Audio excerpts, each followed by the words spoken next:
दोस्तों, आपका अपने YouTube channel the institute of mathematics में स्वागत है। मैं हूं प्रिंस कुमार। हम लोग प्रॉफिट एंड लॉस, लाभ और हानि पढ़ रहे थे। इससे पहले के क्लास में हम लोगों ने प्रॉफिट एंड लॉस से संबंधित बहुत सारे कंसेप्ट्स को पढ़ा था और उनसे रिलेटेड सवाल भी हल किए थे। आज के क्लास में हम लोग एक नए टाइप के प्रश्न को सीखेंगे जो आपके डायरेक्ट मेंस लेवल में पूछे जाते हैं।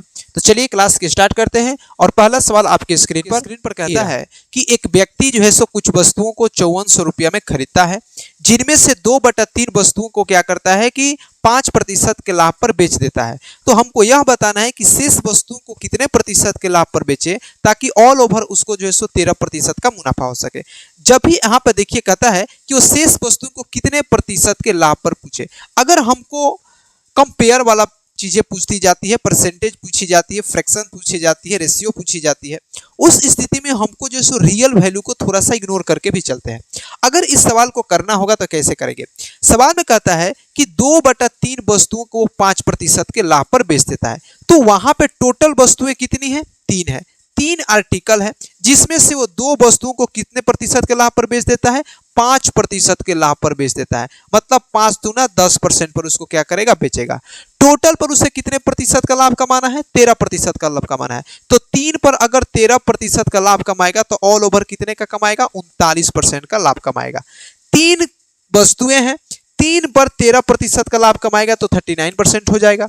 2 वस्तुओं पर उसने 10% कमा लिया, तो बचा कितना है? 1। अब 1 पर कितने प्रतिशत का लाभ कमाएगा? तो 29 में से 10 को माइनस करा देंगे तो 29% का, मतलब कि प्रत्येक वस्तु पर कितने प्रतिशत का लाभ कमाएगा? 29%। यानी कि जो बचा हुआ भाग है उस पर अगर 29% के लाभ पर बेचेगा तब जो है सो उसको ऑल ओवर 13% का जो सो क्या होगा? लाभ होगा। आई बात समझ में? चलिए आगे इसी टाइप के एक और प्रश्न देखते हैं जो आपके पेपर में पूछा गया ऐसा प्रश्न है। सवाल कहता है कि एक व्यक्ति जो है सो 1,89,000 रुपया में कुछ वस्तुएं खरीदता है। उनमें से क्या करता है कि 3/5 वस्तुओं को 8% के लाभ पर बेचता है तथा वो शेष वस्तुओं को कितने प्रतिशत के लाभ पर बेचे ताकि ऑल ओवर उसको कितने प्रतिशत का लाभ हो सके? 12% का, 12% का प्रॉफिट हो सके। एक बात बताइए, टोटल वस्तुएं कितनी है? 5 है।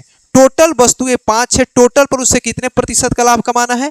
12% का लाभ कमाना है। मतलब एक वस्तु पर 12% का लाभ कमाएगा, मतलब 5 वस्तु पर कितने परसेंट का लाभ कमाएगा? 60% का लाभ कमाएगा। जिसमें से 3 वस्तुओं को 8% के लाभ पर बेच देता है। 5 वस्तु, उसके पास टोटल ऑब्जेक्ट कितना है? 5 है। 5 को 12% पर बेचना चाहता है तो एक वस्तु को 12% के लाभ पर बेचेगा तो 5 वस्तु को 60% के प्रॉफिट पर बेचेगा।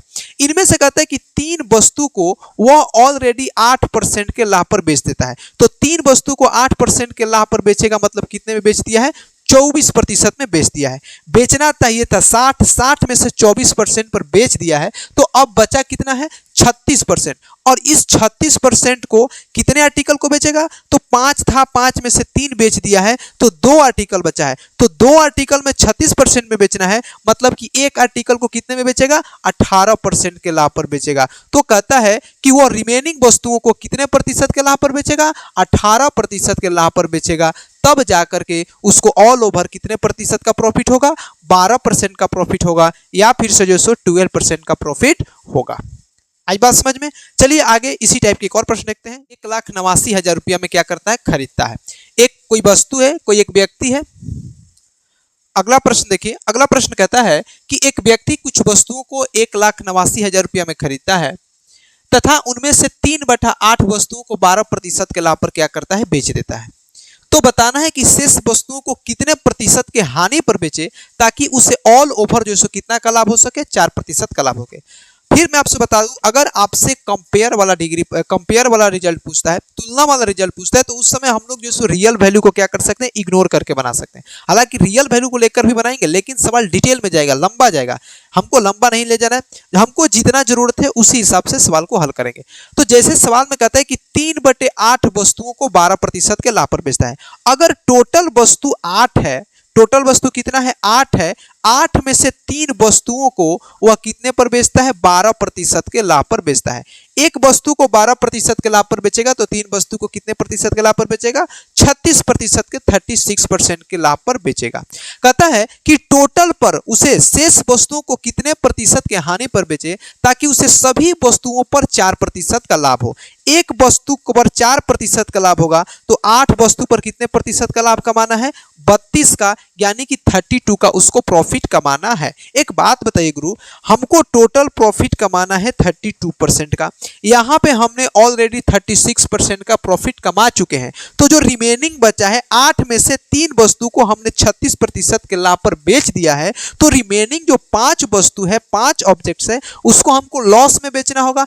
कितने का लॉस में बेचना होगा? तो 36 में से 32 को माइनस करेंगे तो 4% के लॉस पर बेचना होगा। तो 5 वस्तु को 4% के लॉस पर बेचेंगे तो एक वस्तु को कितने के लॉस पर बेचेंगे? 4/5% के लॉस पर बेचेंगे। इसको हल कराएंगे तो हो जाएगा 0.8%, यानी कि एक वस्तु को हमको कितने प्रतिशत के लॉस पर बेचना होगा? 0.8% के अगर लॉस पर बेचेंगे तब उसको जो है सो उस व्यापारी को, उस व्यक्ति को ऑल ओवर जो है सो ऑल ओवर कितने प्रतिशत का प्रॉफिट होगा? 4% का प्रॉफिट होगा। कब? 3/8 वस्तु को 12% के लाभ पर बेचने के बाद। आई बात समझ में? इस टाइप के प्रश्न अब आपके पेपर में आएगा तो आप निश्चित रूप से लगा लेंगे। अब हम लोग एक नए टाइप के प्रश्न को सीखेंगे जो आपके प्रीवियस ईयर में पूछा गया सवाल है। तो चलिए, पहला सवाल आपके स्क्रीन पर कहता है कि ए ने किसी वस्तु को बी को 25% के मुनाफे में बेची। यहाँ पे 3-4 व्यक्ति हैं जिनके बीच में खरीद विक्रय चल रहा है। सवाल में कहता है कि ए ने किसी वस्तु को बी को 25% के मुनाफे में बेची, लेकिन बी ने सी को 10% घाटे में बेची। सी ने डी को 20% फायदे में बेची। अगर डी ने 27 रुपया भुगतान किया तो बताना है कि वस्तु को ए ने कितने रुपये में खरीदा था। यहाँ पे 4 व्यक्तियों के बीच में चल रहा है लेन देन। ए ने बेचा बी को, बी ने बेचा सी को और सी ने बेचा डी को। लास्ट शुरू में बेच रहा है ए ने बेचा, कुछ प्रॉफिट लेकर के बी को बेचा, बी ने कुछ प्रॉफिट लेकर के सी को बेचा, सी ने कुछ प्रॉफिट या लॉस लेकर डी को बेचा। तो अल्टीमेटली लास्ट तक पहुंचने में, व्यक्ति डी तक पहुंचने में, तो डी को कितना रुपया देना पड़ रहा है? 27 रुपया देना पड़ रहा है। तो बताना है कि ए ने उस वस्तु को कितने रुपये में खरीदा था। बिल्कुल ये आसान प्रश्न है, बिल्कुल बेहतरीन तरीके से समझिएगा। मान लेते हैं कि जो ए व्यक्ति है, शुरू में ए ने रुपया में खरीदा था उस वस्तु को। मान लेते हैं कि ए ने उस वस्तु को कितने में खरीदा था? ए में खरीदा था। ए ने बी को 25% के मुनाफे पे बेचा, तो ए ने 25% के मुनाफे पर बेचा तो 25% का फ्रैक्शन वैल्यू होता है 1/4, यानी कि अगर उसने 4 में खरीदा था तो 1 का लाभ लेकर कितने में बेचा था? 5/4 में बेचा था बी को। फिर बी ने, यह बी का जो क्या हो गया? क्रय मूल्य हो गया। अब फिर इस बी ने उसको क्या किया कि बी ने सी को 10% घाटे में बेच दिया है।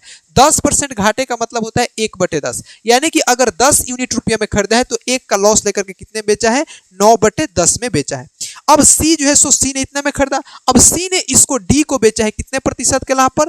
20% के लाभ पर बेचा है। तो 20% का फ्रैक्शन वैल्यू होता है 1/5, यानी कि अगर उसका 5 है, क्रयमूल्य है, तो 1 लाभ लेकर कितने में बेचा है? 6/5 में बेचा है। जबकि डी ने उसको कितने में खरीदा है? 27 रुपया में खरीदा है। यह इसको हल करेंगे, एक का जो है सो क्या निकल जाएगा? क्रयमूल्य या कॉस्ट प्राइस जो है सो निकल जाएगा। अब इसी को हल कराना है हमको। हल कराते हैं। सबसे पहले तो क्या होगा? 5 से 5 खत्म हो जाएगा, 9 तिया 27 हो जाएगा, 3 दूना जो है सो कितना हो जाएगा? 6 हो जाएगा, 2 दूना 4, 10 दूना 20 उधर जाएगा तो गुणा में, यानी कि ए ने उस वस्तु को कितने रुपया में खरीदा था? 20 रुपया में जो है सो खरीदा था। ए का जो कॉस्ट प्राइस होगा कितना रुपया हो जाएगा? 20 रुपी जो है सो हो जाएगा। आई बात समझ में? अगला प्रश्न देखते हैं, इसी टाइप के एक और प्रश्न देखते हैं जो आपके पेपर में पूछा गया सवाल। जैसा प्रश्न सवाल कहता है कि ए ने किसी वस्तु को बी को 20% के मुनाफे पर बेची, बी ने सी को 10% लाभ में बेची, सी ने डी को 12.5% के मुनाफे में बेचा है। अगर डी ने अल्टीमेटली 14 रुपया 85 पैसा भुगतान किया तो वस्तु ए को कितने में खरीदा था? ए का कॉस्ट प्राइस बताना है। यानी कि शुरू और लास्ट का हमको क्या पूछा है? रिलेशन पूछा है, बीच वाला में कोई रिलेशन नहीं पूछा है। तो अगर शुरू और लास्ट में पूछे तो बिल्कुल आसानी तरीके से कैसे करेंगे? मान लेते हैं कि ए ने उस वस्तु को कितने में खरीदा है? ए यूनिट रुपया में खरीदा है। ए का यह कॉस्ट प्राइस हो गया। यह जितना में खरीदा है उस पर कहता है कि 20% का मुनाफा लेकर के बेचता है बी को। ए ने ए रुपया में खरीदा, बी को बेचने के लिए 20% का मुनाफा लेता है, तो 20% का जो फ्रैक्शन वैल्यू निकालेंगे तो 20% का फ्रैक्शन वैल्यू होता है 1/5। यानी कि अगर उसने 5 में खरीदा है तो 1 का लाभ लेकर कितने में बेचा होगा, 6/5 में बेचा होगा बी को। यह जो होगा बी का क्रय मूल्य होगा, बी का कॉस्ट प्राइस होगा। अब इस पर क्या करता है कि बी ने सी को 10% के लाभ पर बेचा। ये तो बी का क्रय मूल्य हो गया, लेकिन इस पर 10% का लाभ लेगा तो 10% का प्रॉफिट का मतलब होता है 1/10। यानी कि अगर 10 यूनिट में बी ने खरीदा है तो 1 का लाभ लेकर के कितने में बेचेगा, 11/10 में बेचेगा। किसको, सी को। यह जो अमाउंट है सी का जो है सो कॉस्ट प्राइस है।